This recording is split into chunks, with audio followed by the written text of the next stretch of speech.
Hey, thanks for checking out our show. If you like what you hear, we have tons of additional content at patreon.com/themedialunchbreak. Your beard seems bushier than normal. It's growing at a regular human rate, and I don't know why you would imply otherwise. Okay. All right. Let's take it down a notch, okay? No, I say we take it up a notch. Oh, let's kick it up a notch. Yeah, baby. Yeah. I'll fucking kill you. Oh, I'll fucking shiv you, bitch. Not if I do it to me first. Oh, I like where this is going. I like the energy we have. Can we maintain this for an hour? Do you think there's a way to play? I bet they have. Oh, they definitely do. Like, we should get Nerf revolvers and play Russian roulette on YouTube. What happens when it goes off? You shoot yourself in the head with a real gun. Okay. You know, life imitates art and all that. If life was going to imitate art, we'd get a Nerf gun and do a suicide pact. And then I would shoot you and then shoot me shortly thereafter. Can we do that? But it's flipped, and I promise I'll definitely do me after I kill you. Yeah, that's fine. Great. That's a lot like the vote that happened. We don't talk about politics here. Oh, yeah, we don't. It's a lot like sure. Yeah. It's a lot like the Republicans promising that in December they'll relook at everything. Mm-hmm. Here, you just vote on this. Here, you just let me shoot you first, and then I promise. Yep. Oh, man, we better get a move on because a little foreshadowing. I have 7 pages of news. Wow, that's a lot of news. It's a lot of news. So, okay. I don't know how do you normally start this? But you gotta wrap it up. Wait, I gotta wrap it up or I gotta start it? You heard me. I'm so burned out today. I've got 2 kids. I haven't wrapped it up in 8 years. Wait, what? You know what I'm saying? I don't. Yeah. I thought that joke was going to be, I've had a vasectomy. I haven't wrapped it up in however many years. Well, no, because if I still wrapped it up before the vasectomy, I wouldn't have the 2 kids. So you didn't wrap it up at least 2 times. Yes. Jokes are funnier when you explain them. They're even funnier when they need to be explained. I hate you.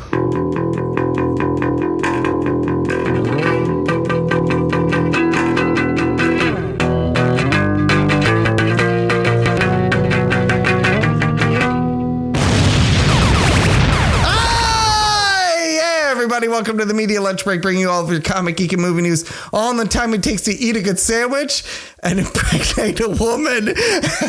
And wrap it up. My name is Chris Treble. Alongside me, as always, is my co-host, Andrew Dunn. Say hello, Andrew. I refuse. To say hello? Yeah. Okay. You know why? Why? Because that's what the Nazis would have done. Oh, fun fact. If you're on the Patreon, speaking of Nazis. Uh-huh.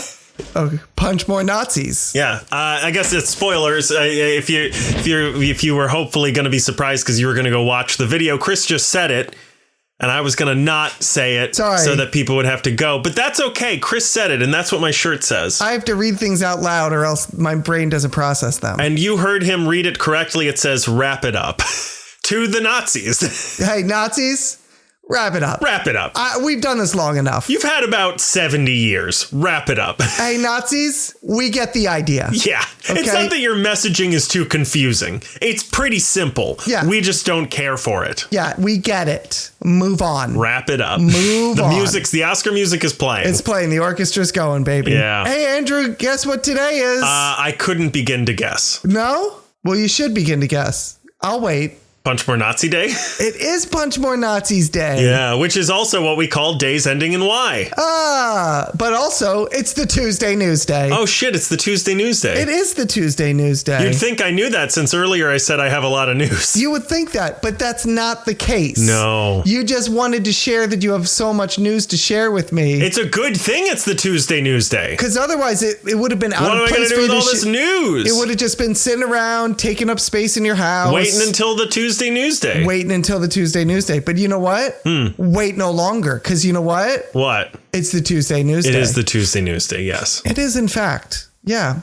You've got some News Day, apparently. I do have a lot. I have a very big News Day. And I've got a very big Tuesday. So let's do it. Is that a euphemism? I don't know. I don't know. Well, wrap it up.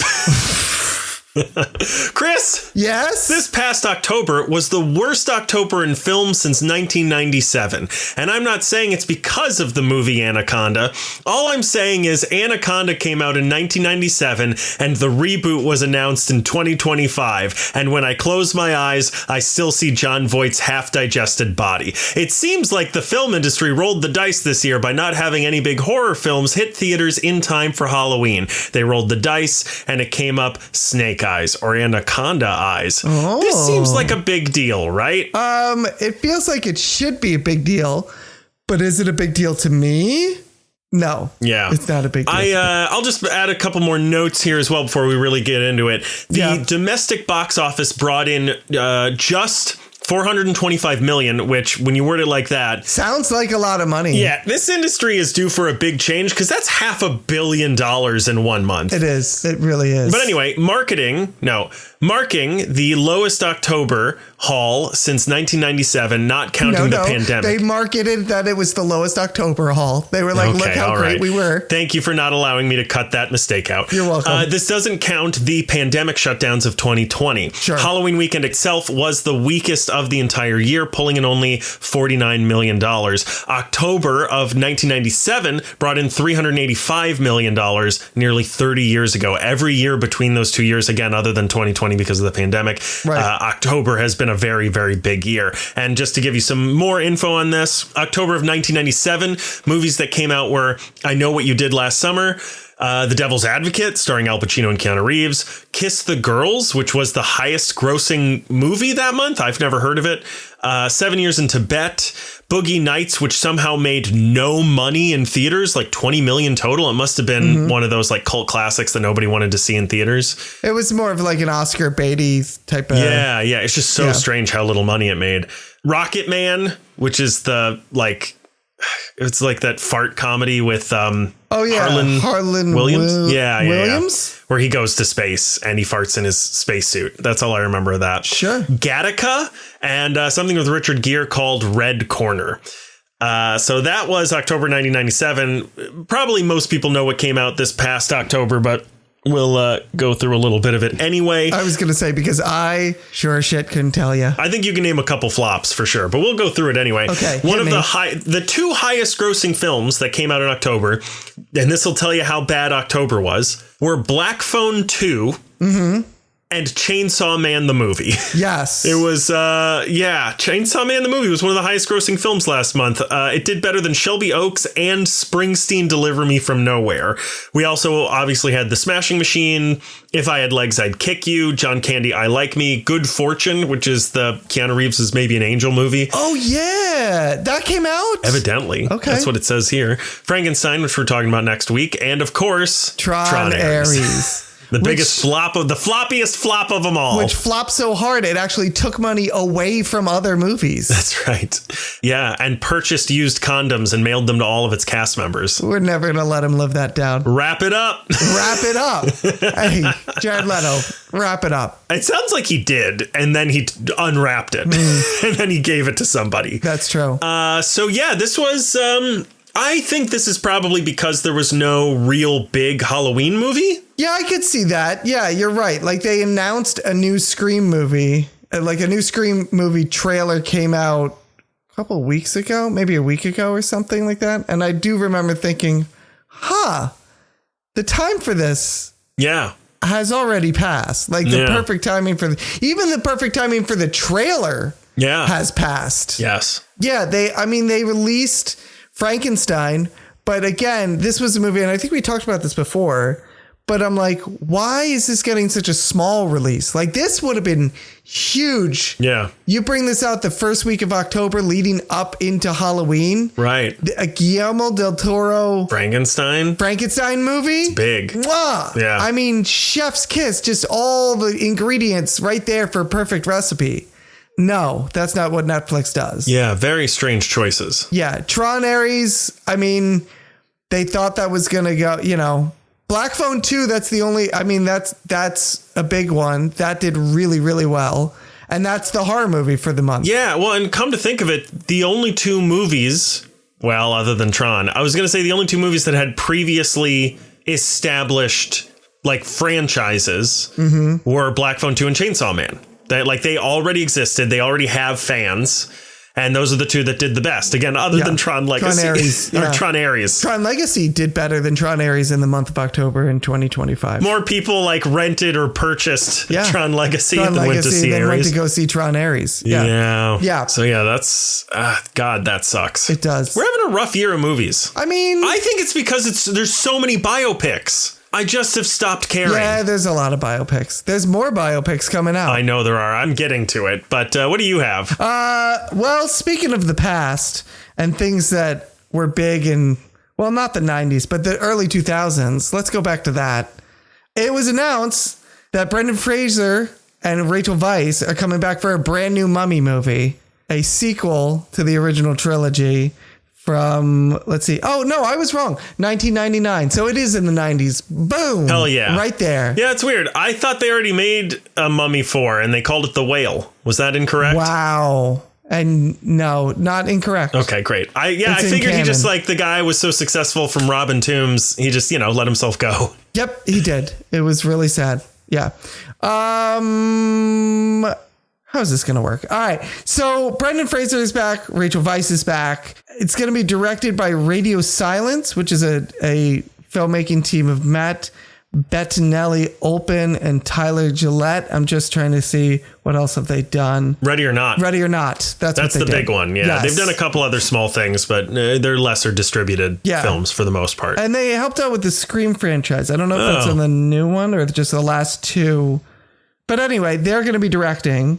Ready or Not, I didn't see Ready or Not, but a lot of people really loved it. Yeah, I've heard very good things. I remember seeing the trailer and being like, I'm definitely going to see that in theaters. And then I did not. And then you did not. But it looked very good. Yeah. I'm excited for this. Okay, that was going to be my next question. I saw the first Mummy in theaters, and it totally changed me forever. And by that, I mean, it turned me gay. It is a very sexy movie. I should say bi. It's Bi Panic the movie. Like, if you were born in the late 80s and you went to see that movie in theaters, you came out extremely queer. Whether you are aware of it or not, I'm here to tell you, welcome. Pride flags are in the back. It's a fun movie. The second one is not very good. And the third one is dog shit. Yes. But the first movie's incredible. Yes. We're in the middle of the Fraser-zance, of the Brennaissance. How is it not Brennaissance? Oh, isn't it Brennaissance? I don't think so. I think they call it like the Fraser-sance or some shit. A Fraser-sance? Whatever. We're in the middle of the revitalization of his career. Right. I don't know how they're going to do this without making it a torch passing thing, which they tried to do in the third one. Yeah, that's what the third one is about. It's about his kid. Okay, maybe the torch is already passed. So here's the thing: they say this is going to be. Let me see what they say about this. What do they say about this? Who's they exactly? It is the Hollywood Reporter. That's all right. What did they say? What do they say? What do they them say since they saw The Mummy in theaters when they were a child? I'm just trying to see. Does it say leading or does it say in? Do you know what I mean? Because there's a big difference between that. There sure is. It doesn't say that they're leading it. No. So maybe what this is the torch has already been passed. They're following that continuity. And the two of them are coming back in some sort of think Last Crusade. Okay. And Brendan Fraser is the Sean Connery of this whole thing. Okay, got it. I was like, I don't know where you're going with this because Harrison Ford was the lead in all of those movies. Yeah. What? I know. Shocker. Never seen him. So, yeah, maybe that's what it is. Maybe he's more of the kind of fatherly, hey, let me tell you how this should go type of thing. The fatherly father. The fatherly father. Yeah. And the motherly mother. Yeah. Or the fatherly mother and the motherly father. Yeah. Maybe? Motherly father. Again, if you saw The Mummy in theaters when you were a child, then it's going to be more of a motherly father and a fatherly mother. Yeah. Well, because the other thing is that Brendan Fraser, while an amazing actor, has said these movies ruined his body. Yeah, but we do things differently now. We do. Well, I was going to say that as well. Granted, we do things differently now. Largely because of him and the things that people like him had to go through back then. Right. But what I'm saying is to get him, I mean, they could Marvel him and get him back into shape. Back. I should say, sorry, let me say this a different way. back into superhero shape, essentially. Right, which I don't even think they need to do. Right. I think about like David Harbour as the Red Guardian. Yeah, if they do the fatherly mother and the motherly father, they don't have to do that. He doesn't have to be in that type of shape. I'm just saying, even if he is a lead in this, I don't think he needs to. Harrison Ford just played fucking Indiana Jones again. I don't know. I've never seen him, but yeah, he played Indiana Jones again, and he's looking great for his age for sure. But he's not like all the things we're gonna say in this episode. The biggest backlash we're gonna get is for making a joke that we've never seen Indiana Jones. My point is, you know, in that he's like swinging from ropes and climbing shit. And I'm like, you can't fucking do that. But in the movie, you're like, whatever, it's fine. Who gives a shit? Movie, And I think you can do that. There's a suspension of disbelief now that I think we accept because of how much we are going to be so happy to see him again in the movie. And that being said, I actually do think it probably is going to be a smaller role. If anything, it honestly might be like someone's in search of something and then Brendan Fraser pops up when they knock on a door or something. Right. Like it might be a really small thing like that. Yeah. It could be father-son passing the torch thing. Yeah. You know, the parents doing that, whatever. But I do think it is going to be, he's not going to be the lead in this, partially because they already did that in that's what The Mummy 3 was. It was sort of him passing the torch, but it was largely a family film. It was about the whole family. So I don't know that they're going to do that again. I think it is going to be, here's Chris Pratt. He's the new Mummy guy. I mean, it's only just a matter of time until Chris Pratt gets cast in this. I know. Or Bradley Cooper. Yeah. No, I don't think Bradley Cooper. I think Bradley Cooper's too old. Oh, fair. But Chris Pratt can play Timothy Chalamet. Oh, fuck. You're right. You got it. You nailed it on the head there. I think here's the problem, though. I actually think Bradley Cooper's the right age. If you are, because it depends on how they want to do this. If they want to totally disregard the second and third one, fine. But just a reminder, the third one came out fucking 15 years ago or some shit. And the kid was like 20 something years old. Right. Right. So it could be a 40 something year old kid, or I guess 30 something. I don't know. He was a grown man at the time. Right. So Right. But you're excited for this? I am. As of now, The Mummy and Men in Black are probably the two movies that are most responsible for my love of cinema and men. I did not see this coming. What do you got, sir? Other than buy panic, Chris? Yes? Jimmy Olsen is getting his own spin-off series from the team that brought us the most recent Superman film. And I, for one, hope they answer the most important questions surrounding this character. What is his relationship to Superman? Where does he get his investigative leads from? And how does he bang so many attractive women? The series... So many! The series will feature Skylar Gisondo, which I assume is how you pronounce his name, reprising the role of Olsen as he leads a docuseries about the DC villain Gorilla Grodd, a telepathic gorilla that often fights the Flash. Grodd could be any of us. He could even be you. Quick, what number am I thinking of, Chris? 47. Unfortunately, it was penis. Anyway, I can't wait to see Gorilla Grodd try to seduce Jimmy with his gorilla bod. This show is a good idea, yeah? This is a great idea. Yeah. This is a fantastic idea. First of all, he was like, I don't want to say he was the breakout star of Superman. So somebody said that and I was like, I mean, David Cornsweet, possibly. I see the graphic. I see it. Get on the Patreon to see the graphic. It's a good one, right? It's a something. It's a something. It sure is a something. Listen, David Cornsweet, I guess, would be considered like the breakout star of Superman. However, I think no one's surprised by this. He got cast as Superman for a reason. And if you're going to cast him as Superman, he's going to be amazing. This guy was like kind of the breakout hit of Superman because he was such a surprise. Yeah. You know? And we even said, like, man, I wish he had had more to do. Yeah, he's Superman's best friend. Because he's great. He's so great in this. So to see more of him is going to be fantastic. Yeah, I'm just glad they didn't Zack Snyder him and put a bullet in his fucking head in the first time we see him. The tone of this is perfect for spinning off of Superman. I think it's great. And if you go with... I mean, listen, if you're looking, as we always do, for some sort of template for this in the comics, look no further than Superman's pal Jimmy Olsen. Jimmy Olsen from Matt Fraction. Yeah. So good. So perfect. But that type of comedic tone is right there. Yeah. And the zaniness of it, bringing Gorilla Grodd in, I can see the zaniness of it and everything. This is going to be great. Yeah. I would love to see a moment where the two of them meet and Gorilla Grodd is just like, what is this? Yeah. Who are you? Yeah. Why am I even in the same room as you? Yeah. That's what I'm going to be asking is like, that's such an amazing idea where I'm like, what, how, why? How does this work? Yeah, how does this so even zany work? And strange. Yes, absolutely. I hope it has nothing to do with punching each other or fighting any injustice. I hope they just have to work at a Starbucks together and make it work. I hope Gorilla Grodd is like, I'm going to tap into your mind and use your intelligence against you. And then he's like, why is it quiet? Why is there nothing in here? I hope he taps into his mind and is like, oh, that's just gross. It's a monkey in a bikini. And he's like, that's my secret, Cap. My brain is always empty. Yeah, this is exactly the kind of zany, crazy shit that you would expect to see in the comics. This is exactly what we hoped for when James Gunn took over, when he got the keys to the car for DC Studios. And here we are right in the midst of it. Just some sort of weird, crazy shit coming out. Yeah, I love it. This is also the type of thing that you want that really, not that they haven't already been doing this already, but the type of thing you want to really separate yourself from Marvel. Absolutely. Like Marvel would never do this. Yeah. In fact, they tried to do She-Hulk, which is dipping their toes in. Right. And people lost their fucking minds. But this, I think people will eat up with a spoon. Yeah. I think this is great.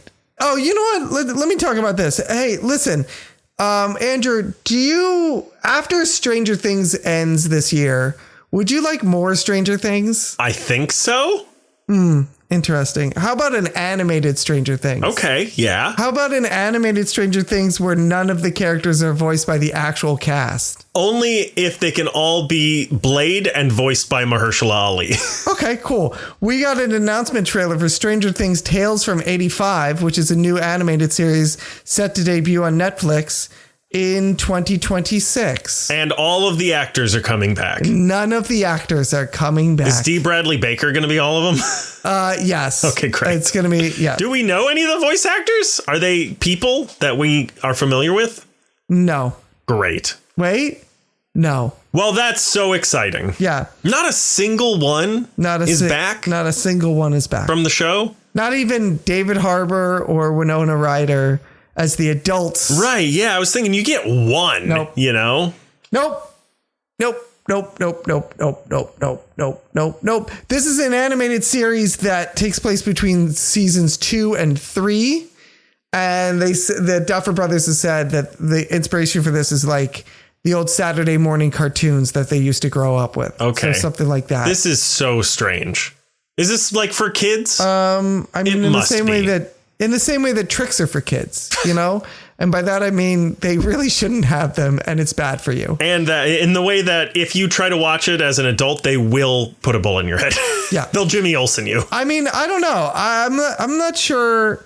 I think if this had come out like last year, like between seasons 4 and 5 or in the midst of Stranger Things mania and everything, this would have been awesome. I would have been all about this. Well, again, I think this depends. Or in the 5 years between seasons that we've gotten before. Yeah, right.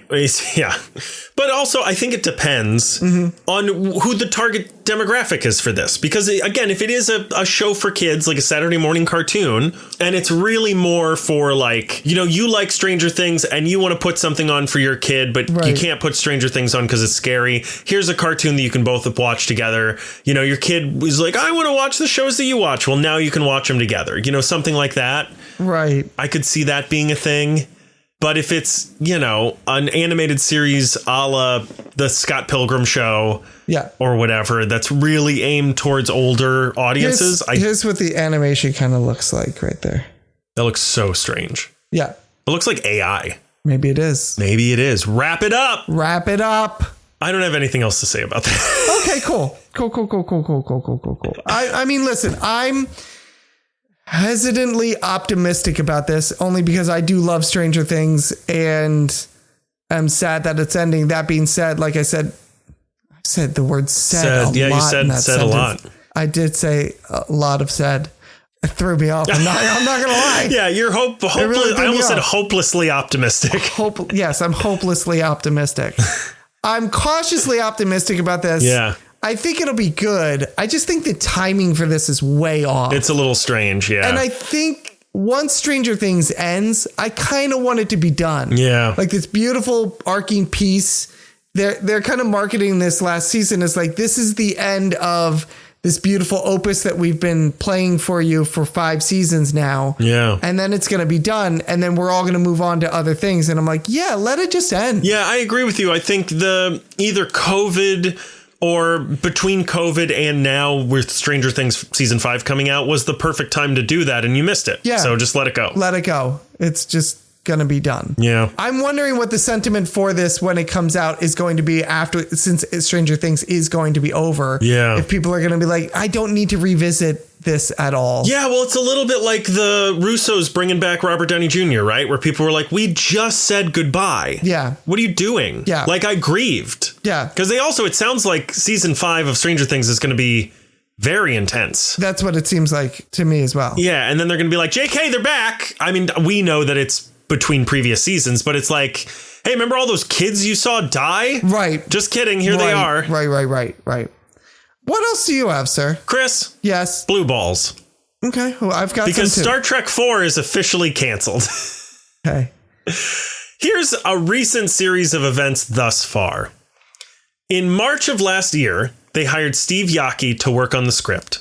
In December, Zoe Saldana, which is, I used to say Zoe Saldana, but it's every time I see her name now, it's got a little schwa over the N, which means it's Nya. Yeah. Like Nino or Nina. So Zoe Saldana told Deadline what she'd like to see in the film. That was in last December. This past August, Simon Pegg told a panel at STLV Star Trek convention in Vegas that the Paramount merger might be exactly what Star Trek 4 needs to get off the ground. And then a month and a half ago, Zachary Quinto told Collider that he was constantly in communication with J.J. Abrams to ensure this movie was getting made. And all of that being said, Variety is reporting that Paramount wants a fresh reboot of Star Trek. This is never going to happen. But I want it. I know, but it's never going to happen. I still haven't seen the third one. Oh, really? This was going to be the only thing that was going to get me to watch the third one. The third one is good. Yeah, I've heard that. I just was so put off. I think the same thing happened to me with Star Trek. That is what happened to me with Mission Impossible, which, by the way, everybody go into YouTube and watch our Mission Impossible videos. They're coming out. Check out those videos. Because I watched the first two. I really liked the first one when I was a kid. Mm-hmm. And I saw the second one in theaters and was like, wow, that sucked. Yeah. And then I heard people say the third one is really good, but I was like, compared to the second one, yeah, I bet. And I never watched it. Right. And then it withstood the test of time and people kept talking about it. And then eventually I was like, I guess I should watch these. People are still talking about this. And so to me, I think I was like I heard people say like, oh, it's pretty good. It's not bad. And I was like, okay, well, the second one was not very good. So right. I'm not going to watch this. And to be honest, I mean, I'll watch it at some point, but like probably not. Well, now that it's not going to continue, it's kind of like, what's the point? Right. I wish this would continue because I like this cast. Unless they make an animated series that takes place between the second and third one. There you go. With all different people. With all different people voicing the same. Yeah. They look like the actors, but they don't sound like the actors. Yeah, this would have been good, but I think, Paramount is definitely going to go for Star Trek. For them is very big right now on the television. Yeah. At the Walmart. At the Walmart, watching the MTV. On the phonograph. Star Trek is very big on TV right now for them, especially on Paramount Plus. They've got 3 Star Trek shows going on all at the same time. And they've been running like 2 or 3 at the same time for a good clip now to varying success. So I could see them going like, no, we're actually having a lot of success with this as it is. We don't need this old version of the franchise to come in and reboot it or revive it. It probably cost a fuck ton of money too, because of all those actors. Oh yeah, by now for sure. Zoe Saldana is like literally the highest profiting actor for films ever. Well, is now also an Oscar winner as well, which is going to up her paycheck. And then, the rumor was that this was going to be a time travel one where they were going to bring back Kirk's dad, which was, of course, played at the time by Chris Mr. Hemsworth. Yeah. He also dropped out like a year ago or something like that. So Yeah. But so, yeah, I don't think they need this right now. I think the real thing that's keeping it dead isn't J.J. Abrams. It isn't anyone in the cast. It isn't anything like that. I think it's Paramount going, we don't actually need this right now. We have our franchise on lock right now. We're good. And when we want to start doing movies, we'll start doing movies and we'll give you a call, or we won't. Yeah. Do you want to move on to something else? I would love to. I'll tell you what. The next thing I was going to talk about is a trailer, but I don't know if you have other trailers. I don't have any trailers in this. You don't have any trailers in this? I saw a couple, but I just didn't. I was like, meh. The trailer came out as of this recording today. Oh, no. Maybe I didn't see it. You probably did not. Test me. Fucking try me. Okay. Andrew? Yeah? He's back. It's me! You talking about Brendan Fraser's son and the mummy? We got a trailer for Super Mario Galaxy, the movie. Yeah, I saw it. Oh, you did? Yeah, I fucking did. Don't act so surprised. Starring the Mummy 4's golden child, yes, Chris Pratt. That's the one. Yeah, I fucking saw it, and it's got Captain Marvel in it. And it does have Captain Marvel in it. Brie Larson. That's her name. Yep, she's in it. I know things. Okay. And what did we think of this trailer? I could not give a shit. Yeah? Yeah. I truly think the first Mario Brothers movie is one of the most offensive films to come out in the past 30 years. Well, it made $1 billion. Sorry, not the first Mario Brothers movie, the most recent. Yeah, that's true. Mario Brothers. Although movie. I think the first Mario Brothers movies is one of the most offensive things. You are wrong. That movie's incredible. That's the reason why this movie is so bad. Is because we've seen how big a swing you can take with this franchise. I know. And instead they just like shit out something. Yeah, well, they're going to shit out another $1 billion right here. Yeah, they sure are. Yeah, that Minion money, dude. Mm-hmm. Because it's made by Illuminati. Yeah, I almost said the same thing. The guys who did the Minions. Yes. So like they know what they're doing. They do. They know how to turn on the money machine. They do. And they did. Yeah. And they hosted all over Mario. Mario. It's me. I'm a horrible stereotyper. Yeah. So get ready, because I'm going to talk like this. Great. Did you see the trailer for SantaCon? No, I did not. There's a documentary about SantaCon. Oh, really? Yeah. That's what I'm so excited to see. There's a documentary about the people who sell Christmas trees in New York City. How's that? Actually, it looks kind of interesting. Really? Yeah, I'm not going to lie. Okay, great. It's me. Get ready, Andrew. I know you love this impression. Wrap it up. Wrap it up. Like a tree. Chris? Yes, sir? Mario? What's up? I can't do this. Chris, Walt Disney Studios has published a for-your consideration page with the hopes of getting Thunderbolts a few Oscar nominations. Here are the categories they are currently campaigning for. Best Picture, which would go to Kevin Feige. Best Director, which would go to Jake Schreier. Best Actress for Florence Pugh. Best Supporting Actor for Sebastian Stan and Louis Pullman. Best Supporting Actress for Julia Louis-Dreyfus. They're also going for Best Visual Effects, Best Casting, Best Adapted Screenplay, Best Cinematography, Best Costume Design, Best Film Editing, Best Makeup and Hairstyling. Okay. This is the equivalent of throwing your entire pot of spaghetti against the wall to see if it's done. How many of these do you think they'll get? None. Even nominations? You don't think a single one? No. I don't agree. think so. This is crazy. I mean, I'm not surprised. Studios do this all the time. But this feels like it's a lot. It feels like a lot. It is a lot. I mean, I'm not surprised. Studios do this all the time where they're like, fuck it, let's just throw it all in. Yeah. Throw it in. Why not?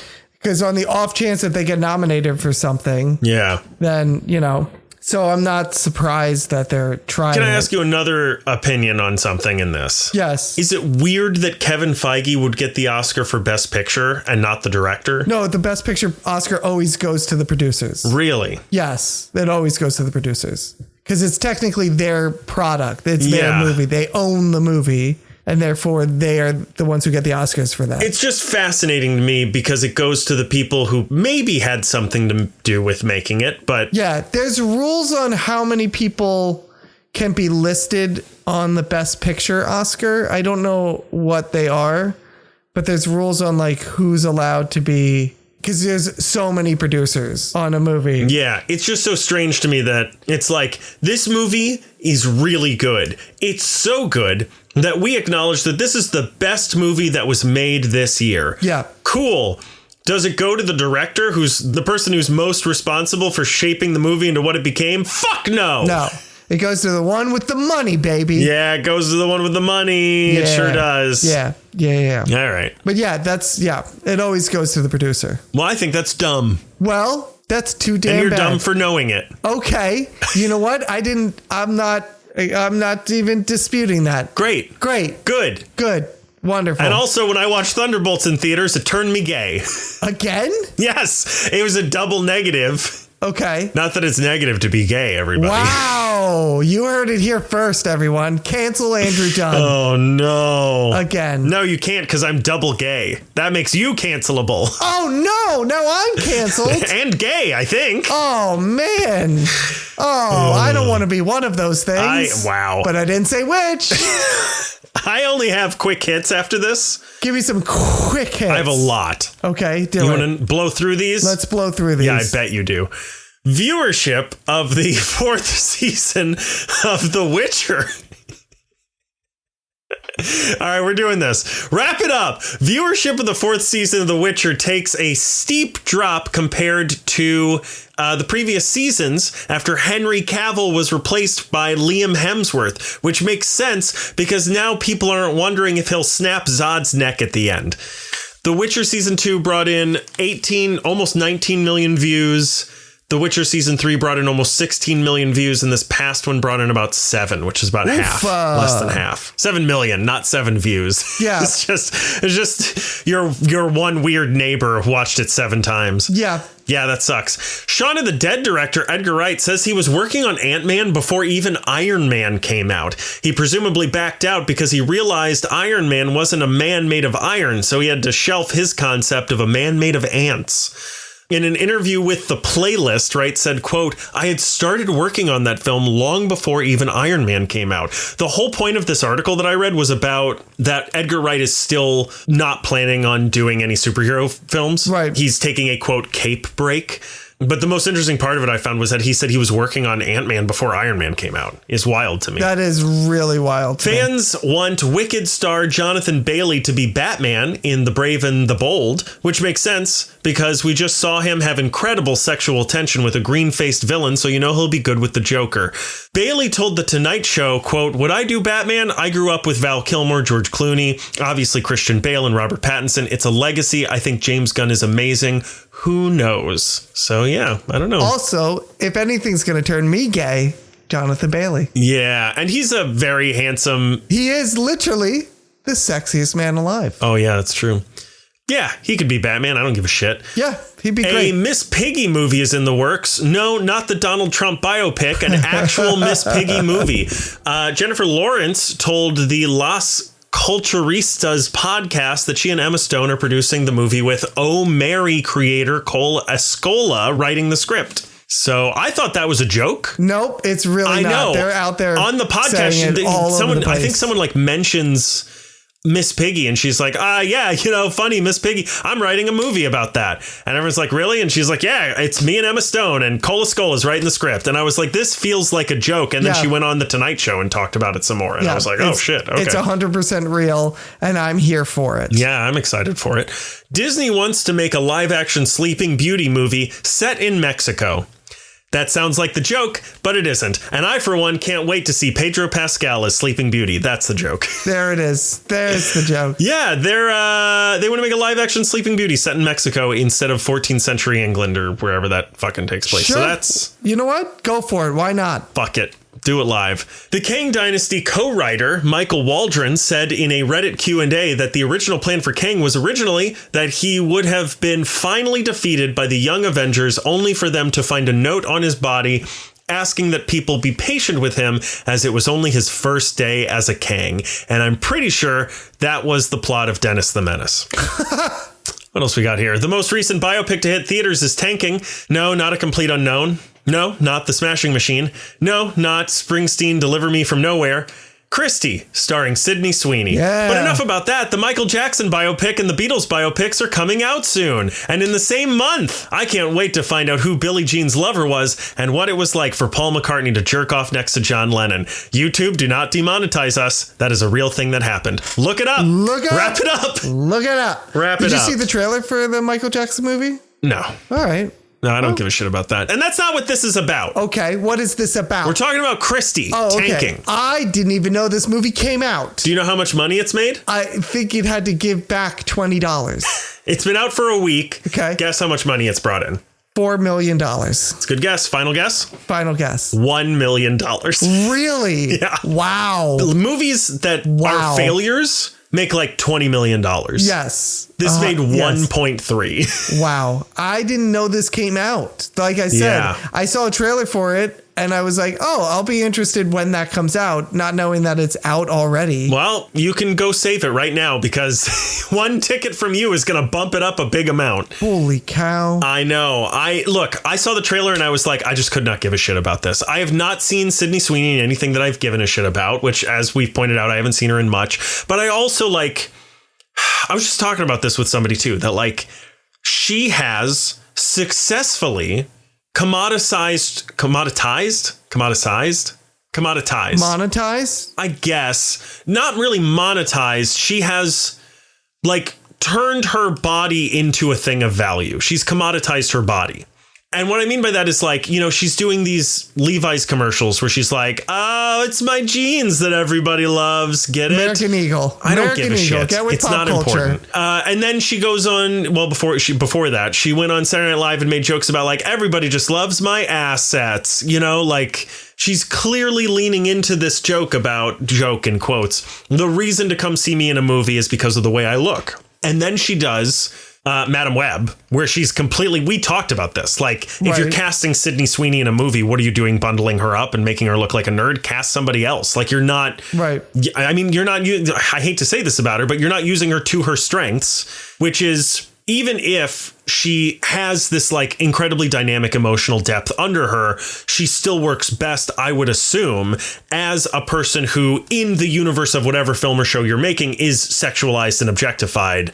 Or, I don't know that casting her as a squirrely nerd is probably the role she was meant to play. And then this as well, where I'm I see her reaching for that Oscar, man, but it feels very much like every other biopic that has come out so far. Right. I'm oh, look, Timothy Chalamet's Bob Dylan. Oh, look, fucking Jeremy Allen White is Bruce Springsteen. Oh, look, The Rock is Marker. I just, his name's Mark Kerr, by the way, everybody. Marker. I'm another one of these fucking things. And the trailer I saw did not make me go, oh, wow. It made me go, yeah, there she is saying her lines without knocking any furniture over. Right. Yeah, I think, I kind of agree with you as far as this was just another biopic. It was just another person going, I'm incredibly beautiful. If I ugly myself up, right, then I got an Oscar nomination. Yeah. If I Charlize Theron this, right, I was going to say Monster, right? Then I will get an Oscar nomination. But that's just not the way it works all the time. Yeah, it just doesn't look that interesting to me. Yeah. And again, I think people are getting sick of biopics. We've had so many this year. Yeah. And they're all kind of the same. So I just don't know what to do with that. I would rather see her do something very interesting and unique and different. And I don't know what that is. Right. And I hope her agents can help her figure out where she fits in this industry. Right. Because I don't know, other than a one and done sexy, once she's in her 30s, she's gone. That seems to be the trajectory that she's headed towards if she doesn't change something. Yeah. I don't know. I've seen her in certain things where I'm oh, I can see she's a good actor. Right. But I just think that, like I said, in this case, it's just a clear Oscar grab. That's kind of what I mean, though, right? It's I don't know what her agent is doing. They did Madam Web. They're doing this. And again, where do you see her as an actor? How we all are meant to look at our type, right, and figure out where we fit in the industry as a type. Right. What is her type? Is it just generic beautiful romantic lead, or like what is this? I think that's what Hollywood wants her type to be. Yeah. And that she is fighting against that type. Right. Which kudos to her for going like, you know, everybody wants me to just be this buxom blonde, and I'm going to try to do something different. However, in this case, she's choosing a project that is so clearly an Oscar grab that everyone's going, no, we're not going to fall for this trick. As opposed to getting in a project that she genuinely believes in and does a great acting job, and then people just appreciate the actual work. I get the feeling that she does genuinely believe in this movie based on the posts that I've seen from her. I think I answered my own question while you were talking about whatever you were I wasn't listening. Sure. But I think, also wasn't listening, so it's great. okay. If I was her agent, I would be nose to the grindstone trying to find for Sydney Sweeney a script that is a romantic comedy that is unique and interesting and different than normal romantic comedies. Maybe it has an interesting gimmick and also requires an emotional dynamic undercarriage for their actor. Because what she needs right now is a movie that people will go, oh yeah, Sydney Sweeney, she's playing like a hot girl in this. All right, yeah, I'll go see this to see her play her hot self. Yeah. And then they leave going, she's a good actor. It needs to get people in and also show that she's a good actor. Yeah. Now, granted, I did not see the one that she did with, what's his name? Running Man, Glenn Powell. Oh, yeah, which may have been something similar. But that to me it didn't look like it had an interesting gimmick to me. There wasn't anything there that made me go, oh, I'll go see that. Right. You know, I think of something like Shaun of the Dead, which is a romantic comedy with zombies. Right. And granted, that probably wouldn't work now, but like 30 years ago or whenever that movie came out, people went, oh, that's an interesting twist. And I think she needs something like that, because that also had a main character that necessitated an incredibly dynamic emotional core. Right. And Simon Pegg proved he was able to do that. And I think that set him on his trajectory for the rest of his career. And that's what Sydney Sweeney needs. Something like that can make people purchase tickets to go see it and then also go, holy shit, she's a good actor. Yeah. I can see what you're saying. That was not a quick hit, but that's okay. We tried. And yeah, Paul McCartney and John Lennon jerked off in a room together. Do you know about that? I mean, that's what friends do, Andrew. I keep telling you this. I know you do. No. You sure do keep telling me that. Werewolf by Night sequel is moving forward. I don't know why I didn't say the Werewolf by Night sequel, but whatever, we didn't. Werewolf by Night sequel is moving forward, and I, for one, can't wait to see the werewolf have to wear a cone. I don't know what that joke is. I think that was one of my last minute ones, but I think I was going to say see him get deloused or something, and I just couldn't think of anything. Anyway, yeah, they're moving forward with the Werewolf by Night sequel, so that'll be something. Good. That's something. In an interview with Screen Rant, Alan Ritchson revealed he's in talks with DC and has told them he wants to play a, quote, messier role. I'm so excited to see Batman finally face his arch nemesis, Pigpen. So that's something. I don't know who that's going to be. I don't know who it could possibly be either. They're already doing a Clayface movie, so that's the messiest role. That's the messiest of all the roles. Bane? He would make a good Bane. That's a messy character. He would make a really good Bane. Yeah. Yeah. I don't know who else it could be, you know. I don't know who else it could be either. A Man-Bat, you know, is kind of a scrappy. Man-Bat. Yeah. Other than that, most of Batman's villains are very he's kind of a metaphor for the proletariat attacking the bourgeoisie, you know? Like all of his villains are like upper crust, right? Nice suits, you know. Yeah, Alan Richardson is not going to play the Penguin. Richardson, whatever. Who gives a shit? No one cares what his fucking name is. He should play Batman.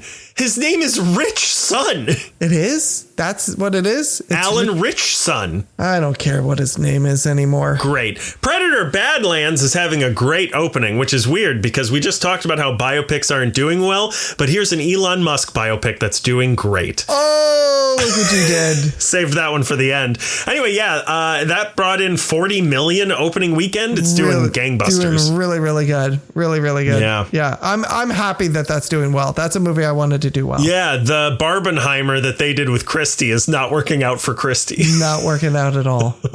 Not working out at all. Anyway, that's everything I got. That's all you got? That's all I got. Should we get out of here? Oh, yes. And I don't have this because I just saw it, but it looks like a Doomsday trailer's coming out next month. Yeah, that's the rumor. It's coming. Well, no, it's officially confirmed. It's going to be at the beginning of Avatar, which I guess is coming out next month. Yeah, that's the rumor. I'm looking up now to see if it's... No, it's confirmed. It is coming out with the Avatar. All right, fine. Oh, that's the rumor. Yeah, the rumor is that it's confirmed. The rumor is that it's confirmed that there's a rumor that it's coming out. I tried really hard to follow that, and I know you were saying it to sound confusing, but I really tried to follow that, and I lost it.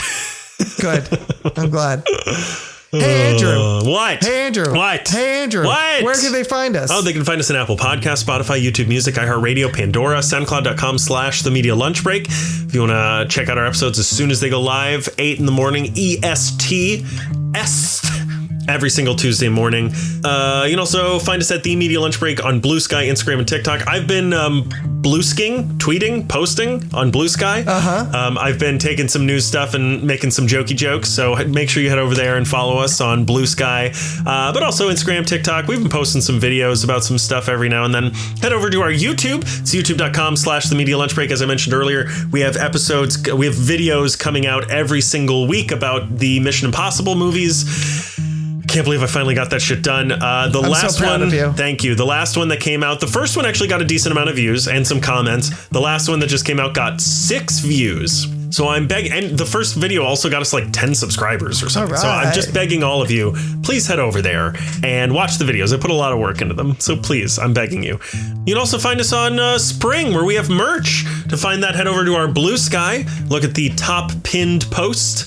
And you can find our merch link right there on Spring. Patreon.com/The Media Lunch Break is where you should go if you want to check out some cool extra stuff, including full-length unedited videos of every single episode with awesome fun graphics, including a fun one with Gorilla Grodd.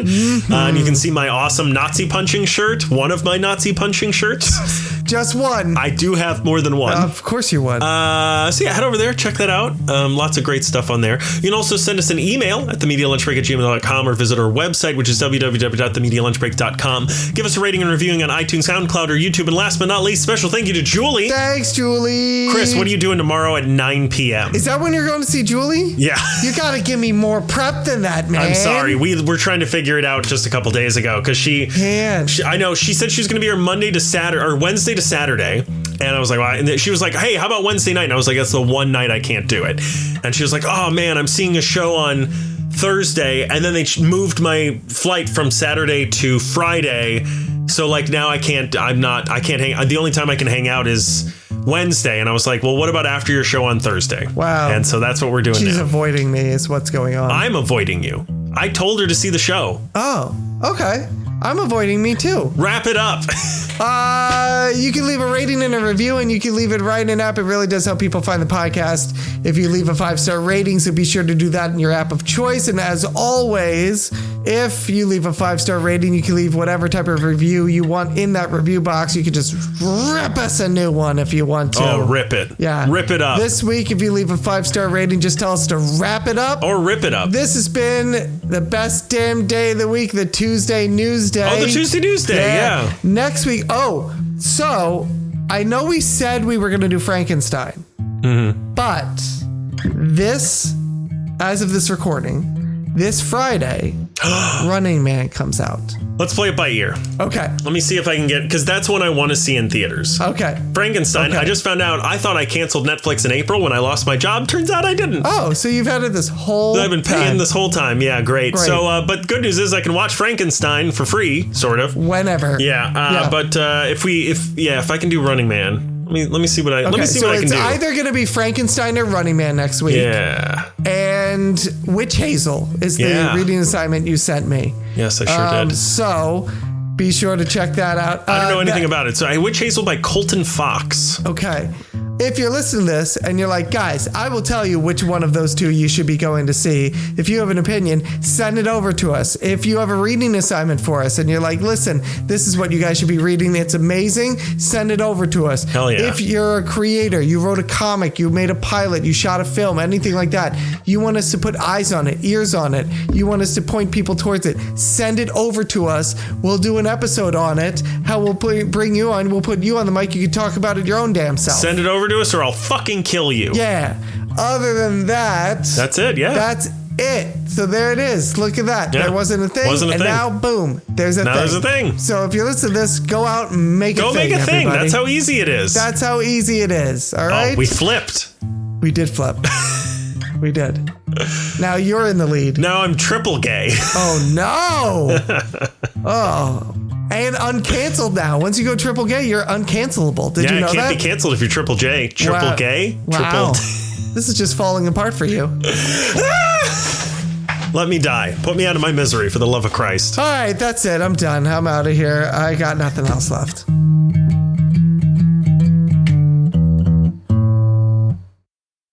What happens once you go quadruple gay? That's when you watch The Mummy.